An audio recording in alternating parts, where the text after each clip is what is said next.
Om Shri Gurubhyo Namaha. Harihi Om. Om Shri Hanuma Bhima Madhvantarkata Ramakrishna Vedavyasatmaka Lakshmi Hayagrivaya Namaha. Namaskara of Srinivasan Pranesh to all Sajjanas. In the series of discourse under the title Vedas and Unbiased View, we are getting into the 18th part of the series. In the previous episode, we went through the Mangalacharana Shloka of a Grantha named Srimad Vishnu Tattva Vinirnaya, composed by Sri Madhvacharya himself. So we saw that Sriman Narayana was saluted by Sri Madhvacharya. He is ever saluted and he is known. That means Sriman Narayana is known especially via Sadāgama, that is the defectless scriptures, which includes the Vedas, primarily the Vedas. And Sriman Narayana, he surpasses both Kshara and Akshara. Kshara means the souls that have destruction of their physical bodies. That means they are into the birth and death cycle. They possess the bodies that gets destructed, and that is starting from Chaturmukha Brahma to the least among the souls. That means all souls. And Akshara means the one who does not have any bodily destruction, who is none other than Mahalakshmi herself, because she is always in her Swarupa. She does not possess any physical body that gets destructed. Even the souls, their eternal form is not subject to destruction. So destruction is for the bodies that is possessed by them. And we saw that Lord Sriman Narayana has no iota of defects, and he is the abode of all perfect and full of infinite auspicious qualities or attributes at all times. That is, he has got no limitation or defect by space, time, and the qualities.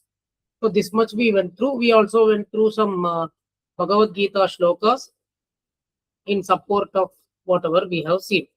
So now we are going to get into part 18 of this series. So we said Narayana is known only through Sadāgama. In that case, what are Sadāgama? That we have to know. So Srimad Madhvacharya quotes based on Brahmanda Purana. And what are all the Sadāgamas? That is the four Vedas, primarily the four Vedas, the Rigveda, Yajurveda, Samaveda, and Atharva Veda, and then Mahabharata, and the entire Pancharatra, and Moola Ramayana. These are all quoted in their order.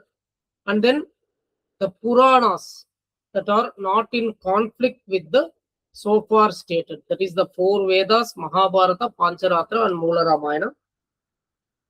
And anything that does not contradict with these can be considered as Sadāgama, the defectless scriptures. And whatever that contradicts with these, have a conflict with these, should be considered as Durāgama. So this much is told. So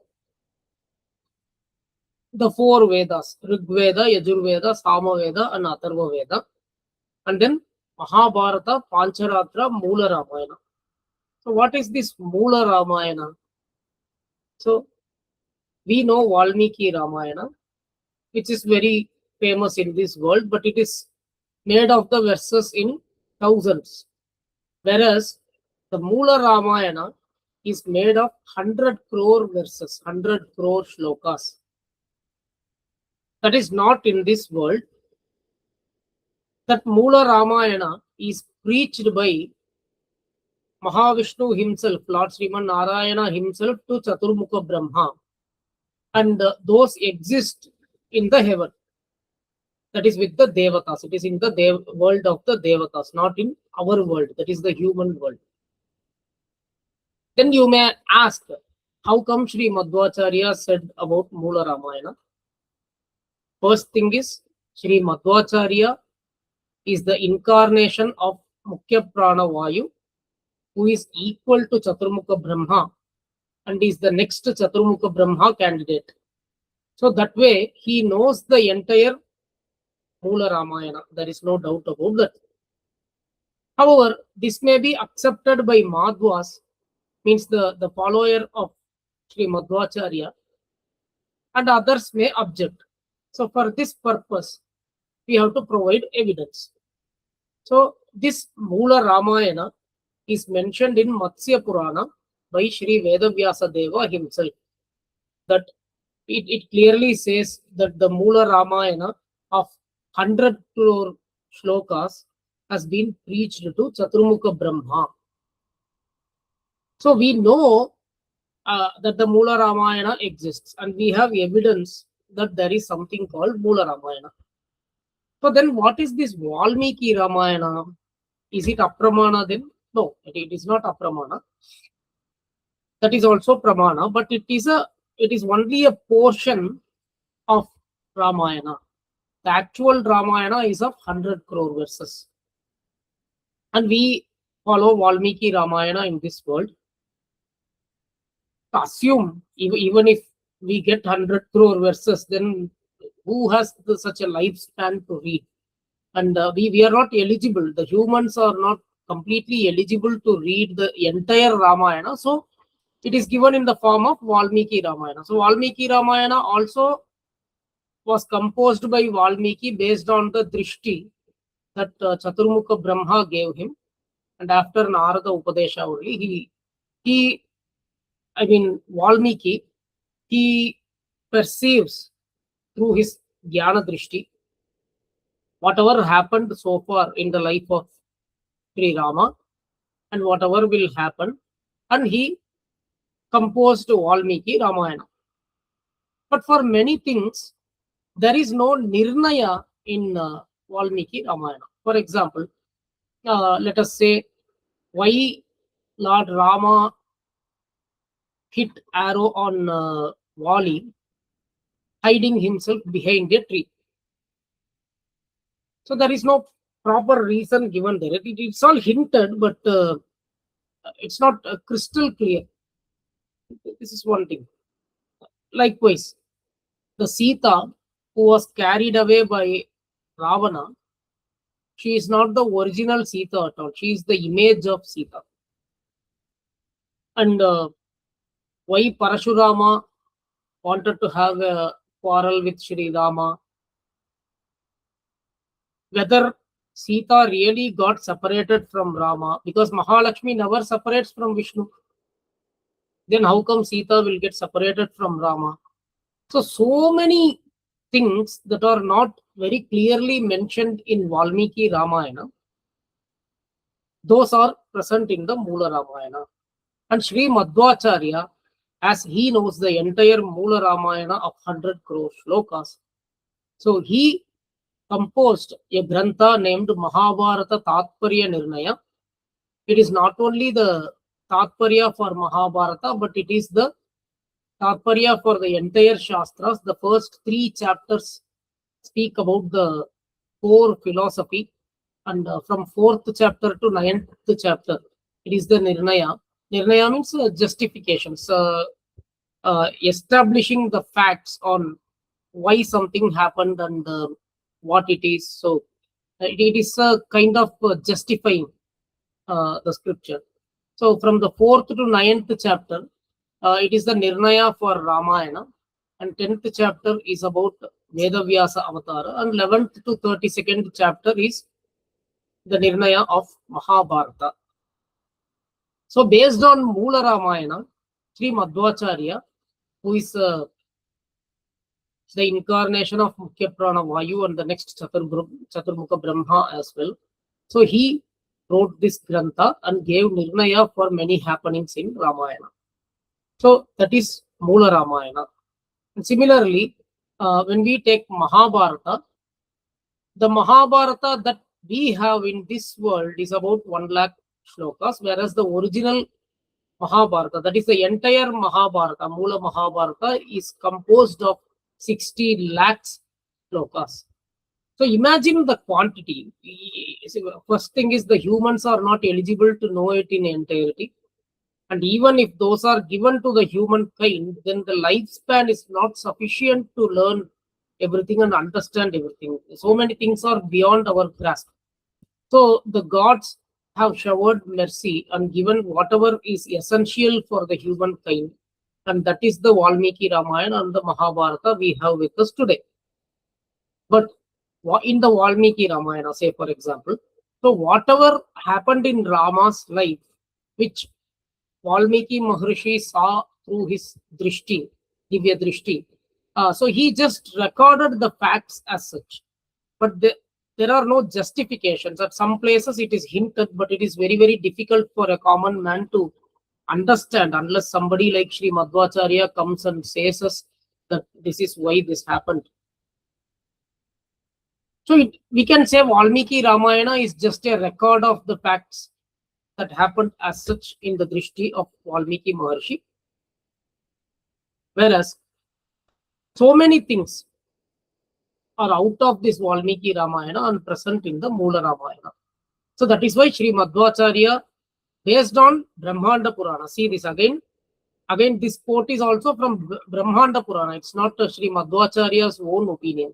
That is the style of Sri Madhvacharya. He always, whatever he says, he quotes from Vedas, Upanishads, Bhagavad Gita, and he quotes from epics, Puranas. So he never says something is his opinion. So that is how a philosopher should be. The problem in today's world is that there are so much of free opinions by many people based on whatever they think it is right. And those may not be really right. We are going to see the importance of scriptures in the subsequent episodes. As of now, you can see that Sri Madhvacharya in his Granthas always quotes from Vedas, Upanishads, epics, Puranas. Of course, Bhagavad Gita is a part of epic Mahabharata. And he quotes from Veda Vyasa or the eternal Vedas, Upanishads, and then he establishes the facts that he wished to establish. So such kind of approach should be adopted by everybody who likes philosophy and who tries to preach philosophy to others. That is pramana, giving pramana for each and everything. So now we went through what are all Sadāgama. That is the 4 Vedas: Rig Veda, Yajur Veda, Sama Veda, Atharva Veda, then Mahabharata, Pancharatra, and Moola Ramayana. If you ask if Valmiki Ramayana is pramana or not, yes, Valmiki Ramayana is also pramana. But that is not the entire Ramayana. It is only a portion of the Ramayana that is given to the humans, which the gods felt fit to be given to the human world. So now, next comes the Puranas. The Puranas that does not have any conflict with these 7. I mean the 4 Vedas, Mahabharata, Pancharatra, entire Pancharatra, and Moola Ramayana. The Puranas that does not have any conflict or contradiction with these 7, those can be accepted as Sadāgama or the Pramana, scriptural references or scriptural evidences. Apart from this, anything that does not contradict with the so far stated list can be classified as Sadāgama. And anything that contradicts with the so far provided list has to be considered as Durāgama. So this much we have to understand. So Durāgama means the defective scriptures. So when we speak about Ramayana, Mahabharata, and Puranas, so some pseudo Advaitins of today. Why I am saying a pseudo Advaitins is there are people who talk on YouTube They think that they know Advaita and they speak in favor of Advaita, but in fact, they don't know Advaita. So I have seen some people who disregard the epics and Puranas and talk only based on Vedas, Upanishads, all that. That is not right, because I recently heard a lecture of Sringeri Sri Shankaracharya. So he also, the question asked to him was, who are all the gods those can be prayed? What are the pramanas for that? So he said, the gods, those are stated in the Vedas, the Shruti, those have to be considered as fit to be prayed. And then he clearly told the epics and Puranas are considered as the Vyakyana Rupa of the Vedas, and the gods, those who are specified in the epics and Puranas, also have to be accepted as Pramana. And then he spoke about Aptavakya. Aptavakya means the words of a trustworthy person who came in the Shishtachara Parampara. That is, Shishtachara means Shishtachara Parampara means the Parampara which follows the Vedas as such. They don't deviate from that.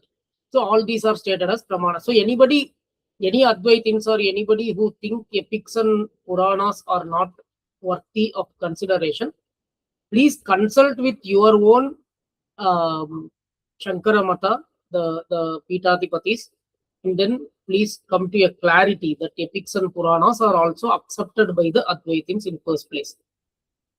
How they interpret it, what conclusion they arrive from it, those are all different. It is debatable.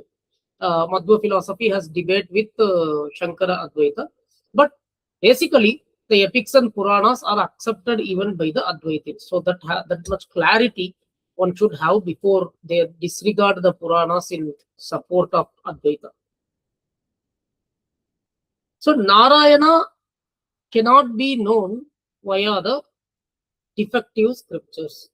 So whoever has got firm faith in him and steadfast devotion to Sriman Narayana, those have to get engaged in continuous learning of the Sadāgamas, and they only know him. Those who are steadfast in devotion to Sriman Narayana have firm faith in him, and those who engage in the continuous studies of this Sadāgama. Studies means not only reading from a proper guru and understanding them. Those only can know Lord Sriman Narayana. Lord Sriman Narayana, he cannot be known via Kevala Tarka.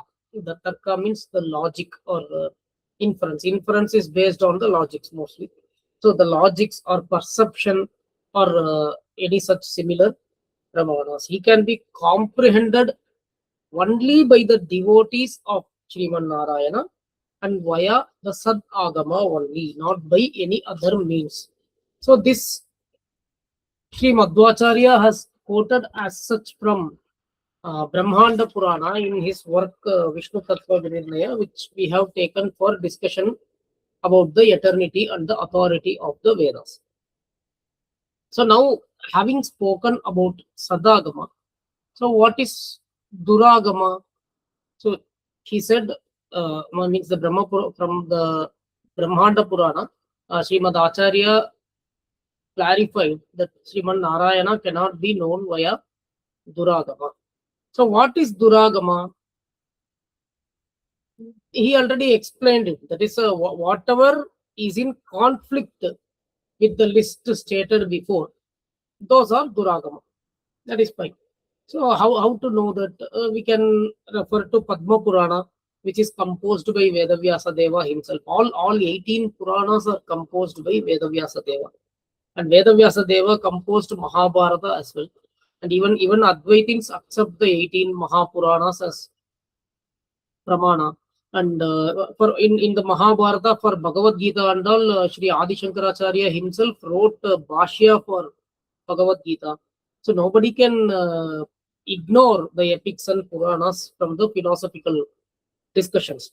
So now when we speak about what are the Durāgama, in Padma Purana, Shri Maheshwara, that is Shiva himself, speaks to Uma, his consort. So Uma Devi asks her husband Shiva on what are all the shastras that are vicious and have to be ignored. And Shri Shiva clearly provides a list of the vicious texts. The first among them is Pashupata Shastra.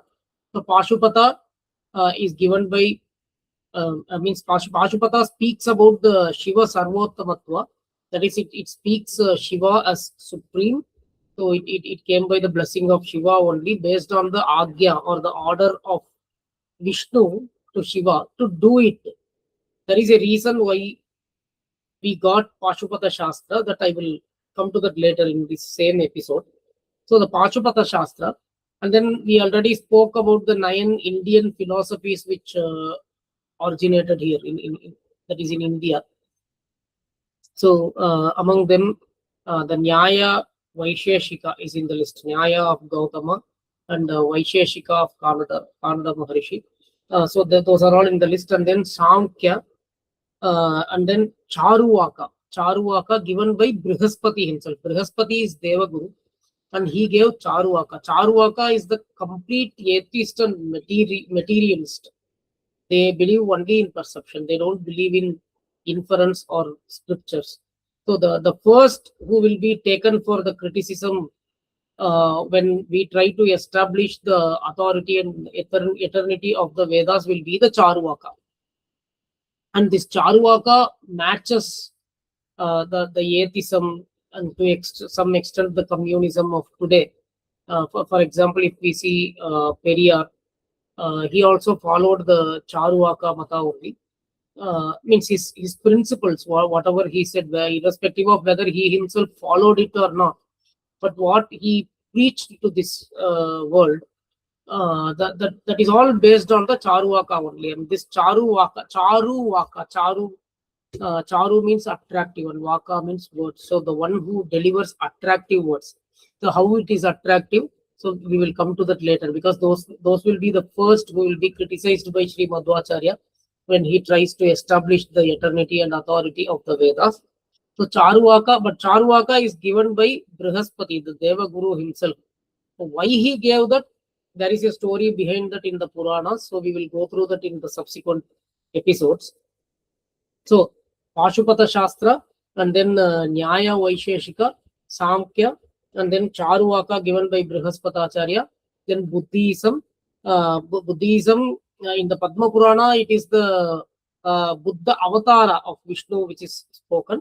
But in Vishnu Tattva Vinirnaya, we will be looking into the Buddhism, which is even followed by the Bauddhas of today. That is the one that is given by Gautama Buddha. And then comes the doctrine of Maya, called Mayavada or pseudo Buddhism. So when we say Mayavada is nothing but Shankara Advaita. So when we say Advaita is pseudo Buddhism, then Advaitins get angry on the people who speak about that. But it is clearly mentioned in the Puranas. So Buddhism was very famous during the times of Sri Adi Shankaracharya. But Buddhists does not believe in the Vedas. That also we are going to see in the detail in the subsequent episodes. So to drive away them from Bharata and to make people trust that Advaitins are correct, so they held Vedas as Pramanas, whereas the Buddhists don't believe in the Vedas. So Advaita philosophers, they debated the Buddhists and drove them away from India to the greater extent. And later they gave Buddhism itself in a different angle, holding the support of Vedas, because they know that the people will accept their philosophy only when they accept Vedas. And that is how it was done. So some people, when we say Advaita is pseudo Buddhism, then they get angry. But that is not given based on some bias or some hatred towards the philosophy. Whatever is in the scriptures, whatever is in the Puranas, that is what is told. And some people, that is some Advaitins of today who don't know even Advaita, they try to say that Mayavada is not Advaita. The Mayavada mentioned in Padma Purana is something different, and it is not Advaita, but it is not so, because Shiva says to Uma on the doctrine of Mayavada as well, which matches exactly with the Advaita. And he says, Shiva says, this doctrine of Maya, that is the Mayavada, it speaks about giving up of one's own duties. They uphold that, they say jnana is very important, and karmanushtana, when one attains jnana, then the karmanushtana has no value. We have several debates with them. I'm not going to get into the fine details of those now, because our topic is something different. And he says in Mayavada, the highest God, that is the supreme God, is identified with the individual souls. It speaks about the identity of the highest God and the individual souls. And Mayavada says that the Parabrahma is Nirguna, that is, he does not have any attributes or qualities at all. And he clearly says, Shiva clearly says, this resembles the purport of Vedas, but it is actually non-Vedic. So it is all based on the Padma Purana. Probably because of such reasons, some people proceed to say that they won't accept Puranas, but it is not so, because the traditional Advaita Acharyas have accepted the epics and Puranas as well as Pramana, but we have debates on that. That is a different thing. So Mayavada is none other than Advaita, that is spoken to the Shankara Advaita. And then comes the Purva Mimamsa. So in Vishnu Tattva Vinirnaya, they have debates with Sri Madhvacharya, have debates with Purva Mimamsa people also in the Karyata Vada. So all these are spoken as vicious texts by Shiva himself. And he also speaks about the division among the Puranas. That is, the Puranas are also divided into Sattvic, Rajasic and Tamasic Purana. So Tamashika Purana includes Matsya Purana, Kurma Purana, Linga Purana, Shiva Puranas, Kanda Purana and Agneya Purana. That is Agni Purana. I'll repeat the list. Matsya, Kurma, Linga, Shiva, Skanda and Agni Purana. All these 6 are classified as Tamasika Purana as per Padma Purana. And then the Sattvic or the virtuous Puranas are Vishnu Purana, Narada Purana, Bhagavata Purana, Garuda Purana, Padma Purana and Varaha Purana. All these 6. So in this, the first and foremost is Bhagavata, and then comes the Vishnu Purana, and then the Garuda Purana. So this hierarchy or this order is spoken in Garuda Purana. So one who read the Puranas knows all this. So Vishnu Purana, Narada Purana, Bhagavata Purana, Garuda Purana, Padma Purana and Varaha Purana. All these come under Sattvika Puranas. And then Rajasa Purana, that is Brahmanda Purana, Brahma Vaivarta Purana, Markandeya Purana, Bhavishya Purana, Vamana Purana and Brahma Purana. So all these 6, I will repeat. The Brahmanda Purana, Brahma Vaivarta Purana, Markandeya Purana, Bhavishya Purana, Vamana Purana and Brahma Purana. So all these come under Rajasa Puranas. So this classification is also preached by Shiva himself to Uma Devi. See, when the wife questions husband, so the wife is the dearest to the husband. So though there may be some vicious sastras given for a purpose, Shiva, while preaching Uma Devi, will never lie, because she is the dearest to Shiva, and she is perfectly eligible and fit to know the truth. So he speaks the truth only. So as whatever I told so far, it is based on Padma Purana. However, the Puranas that fall under the Tamasika and Rajasa, those need not be rejected entirely, because we can see that Sri Madhvacharya himself quotes from Skanda Purana, Matsya Purana, so many Puranas that fall under the Rajasika, Tamasika Puranas. Even the Brahmanda Purana, which we went through, that falls under the Rajasa Purana. But still there is a quote from that. So that is why when we discussed about Durāgama, so he clearly said what is Sadāgama. So Sadāgama means the 4 Vedas, Arugya, Yajus, Sama, Atharva Vedas, and then the Pancharatra, Mahabharata, and Moola Ramayana. So yet we can say like this: anything that is in compliance with these 7 can be considered as Sadāgama, and anything that is conflicting with these have to be disregarded as Durāgama. So even in the Tamasika and Rajasika Puranas, there are some portions which comply with these 7 scriptures, and that can be accepted as Pramana. And wherever it conflicts, then that has to be disregarded. So basically, Vedas entirely speak about the supremacy of Vishnu. So wherever the supremacy of Vishnu is questioned in the Rajasika, Tamasika Puranas, then those have to be disregarded as Durāgama. That is what is to be understood.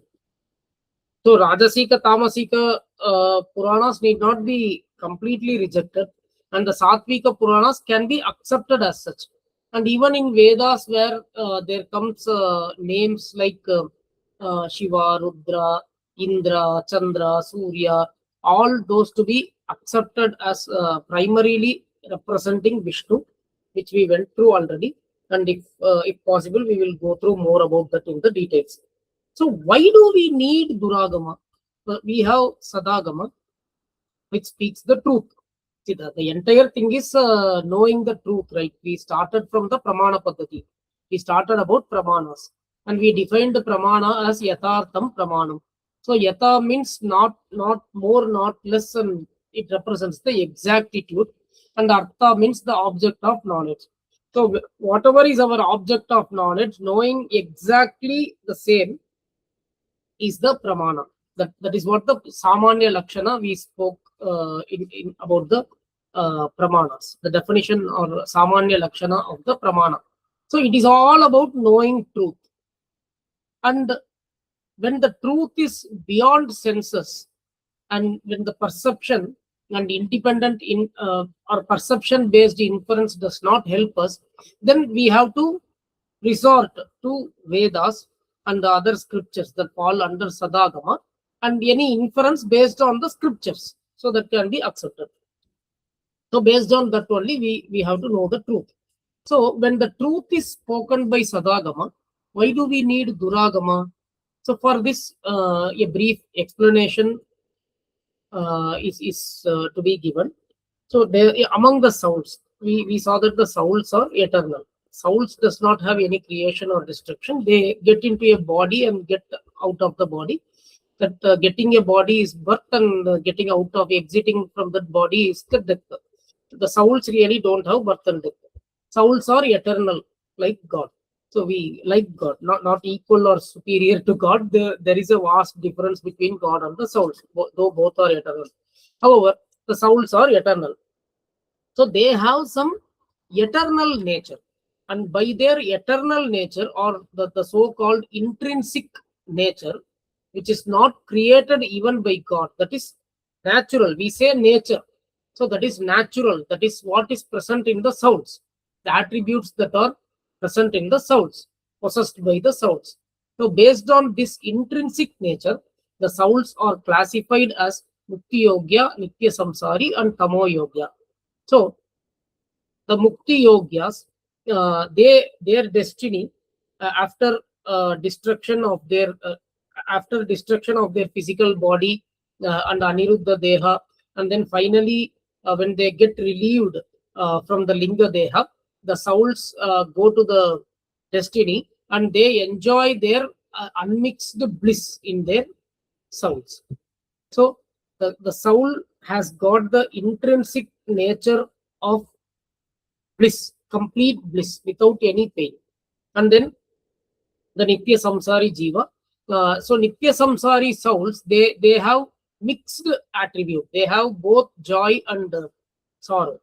And the Tamo Yogya Jiva, the souls like the demons, the demonic souls, they are fit to go to eternal hell called Antan Tamas.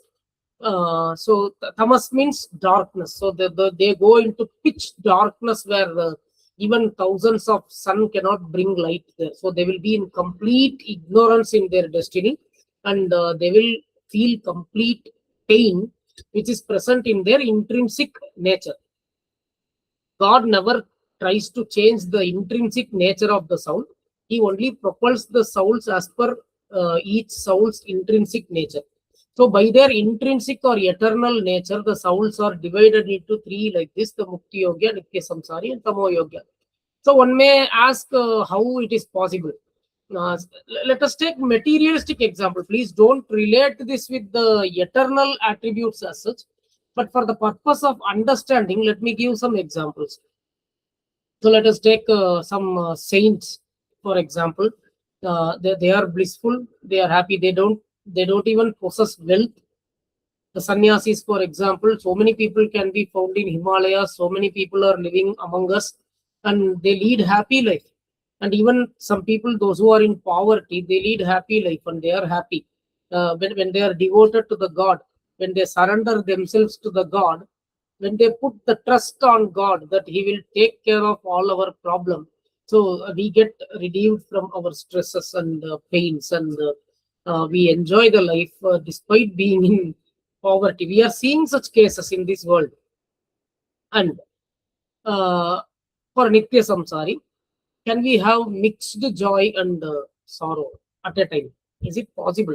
So my previous preceptor gave me an example. So when somebody bites a chili bhaji, for example, let us take that the person likes that bhaji, and so when they have the bhaji in mouth, the mouth becomes watery. They enjoy bliss, joy, and at the same time, if they happen to bite chili seed, then they feel they feel the spiciness of that seed, and tears start flowing from the eyes. So now they have a mixed joy and sorrow. Likewise, let us say another example. A father sends his son to foreign for some good job. Let us say he got good job. Actually, a Shastric father, a father who is in Vaidika, who trusts the Vedas, they don't like going to foreign, or they send their children to foreign as well. But let it be one side. My intention is not to discuss about the foreign travels, but let us say the son is going to get settled in a foreign country and he is going to earn so much of money. Say a father who is craving for money, and who is interested in their son also earning lot of money, thinking that only the money will bring happiness. Let us take such a father, for example. So when the son travels abroad for the job, so the father feels very happy that his son is going abroad, he is going to earn in lakhs, and his life is going to get settled. So thinking that he feels joy. And at the same time, so he is going to separate from his son. So he is going to go there. Maybe once in a year, he will visit his father. Otherwise, they may have to speak all times over phone or over a video chat or something.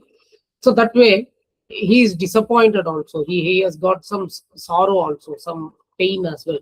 So this is another example of mixed joy and pain. So such things are possible. We are seeing in this world. But as I told, please do not relate these examples exactly with the intrinsic nature of the souls. That is something different. These such examples are only for our understanding.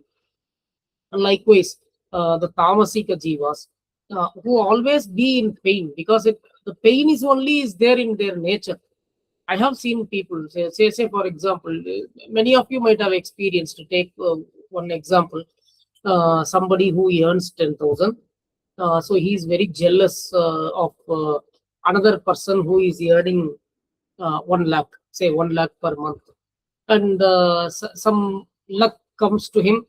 So the planets work, and somehow, let us say, he starts earning 1 lakh. So instead of being happy that he started getting this 1 lakh, next he proceeds to compare himself with a person who earns 10 lakh or maybe 2 or 3 lakhs a month, and he still remains in jealousy only. Give him 2 or 3 lakhs, still he will think about Ambani, and he will still be in jealousy only. So being jealous of others and being in pain, not to feel happy about what is possessed, is the nature of that person. He cannot be changed. So we are seeing such examples as well in this world. So having intrinsic nature of complete bliss by the Mukti Yogyas, and a mixed joy and sorrow by the Nitya Samsaris, and the complete ignorance and pain by the Tamo Yogyas is very well possible. We can show examples in this world. So now, for the Mukti Yogyas, Sriman Narayana himself, and through preceptors like Sri Madhvacharya and others, he has given Sadāgama to us. So this Sadāgama and its related granthas helps the Mukti Yogya Jivas to know the truth about God. Whereas the other souls, like the Nitya Samsari, they keep on questioning things and they don't get convinced with anything. They have a mixed knowledge, true and false knowledge. And Tamo Yogyas, they have Viparita Jnana. That is, always they have misunderstanding of the scriptures only. So these souls have to be deluded to reach their own destinies, and that is the reason why God has given such vicious shastras as well. So they will get deluded by such shastras and walk in a path that will take to their own destinies. So by doing this, we cannot come to a conclusion that God is partial, cruel, all that, because as I told, the intrinsic nature of the soul is not created by the God. And the intrinsic nature of the soul is what is present in the soul, and that cannot be changed. So he just propels the souls as per their very nature towards their own destinies, and that is what it is done. And that is the reason why such vicious texts, the Durāgama, are also given. So the Sattvic souls, the Mukti Yogyas, have to carefully deal with the scriptures, learn from a proper guru, and understand God in true sense. And another thing, for example, so sorry for my cough. So the wrong things have to be rejected, and the right thing have to be accepted. And the glory of the truth is known from the lies. There are so much of lies actually. The truth is discriminated from the lies, and that is how we know the truth. So we have to adopt the truth, get convinced with the truth, and we have to disregard the lies. So we have to know both right and wrong, so that we can disregard the wrong ones and then catch hold of the right one. So that is also a reason why such Durāgama also have to be present. Let me give one example. People, those who work in MNCs, you may be knowing, every year somebody from the fire department comes and they give training on how to use fire extinguishers, all that. So they tell you the proper way of using the fire extinguisher, the procedure, which is the truth. Following that, you will get the benefit of extinguishing the fire. And I had a presentation from one of the such guys who told the wrong ways of using extinguisher as well. Why he told is because we should not follow those ways, then we will not attain the fruits. For example, in reality, there are people, when they saw the fire, instead of using the fire extinguisher in a proper manner, they threw the fire extinguisher cylinder on the fire. Such is not going to help in extinguishing the fire, right? So those are wrong things that should not be done. So by learning these shastras, when we proceed to learn the Sadāgamas also, when we learn the Sarvamula Granthas by Sri Madhvacharya, we can see that the Purva Paksha are dealt. Say, for example, we say Advaita is a vicious Shastra, but still the Advaita Paksha is also presented and that is refuted in the scriptures. Likewise, Nyaya, Bauddha, all religions' views are presented and then refuted. So wrong, right, both together are given to the people. So they know the glory of the right ones. They know to discriminate the right ones from the wrong ones. They can disregard the wrong ones and then adopt the right ones. So this much we have to know on the Sadāgama and Durāgama. So there are more to discuss on this. However, I think the span of this episode is already too much, and I'm trying to cut short. But these things are very, very critical and important things, and I think though we make the video of 40-45 minutes, I think for the heaviness of the subject taken, the span should be still considered small. And please don't expect a 10 or 15 minutes video or a 5 minutes shorts for this series of episode, a series of discourse, because such things cannot be done. All our philosophical discussions that are very heavy, and those should be understood and grasped by the people, and I should also be able to say it to all in an understandable manner. So such a time span is required. However, I will ensure that I am not taking too much in one episode, like 1.5 hours, 2 hours. No, I will try to complete in 30 to 45 minutes. However, please allow me to have a span of at least 45 minutes, 30 to 45 minutes, so I can give some useful information to all in the series of discourse. So now we went through what is Sadāgama. That is the 4 Vedas, Mahabharata, Pancharatra, and Mula Ramayana. And then Puranas and other scriptures that does not contradict with these 7 can be considered as Sadāgama, and whatever is contradicting with these have to be considered as Durāgama and have to be disregarded, because Narayana is known only through Sadāgama and by his devotees. That is why I said that the Mukti Yogya Jivas, they by their nature are the devotees of Narayana, and they through this Sadāgama know Narayana and attain the benefits of knowing him further.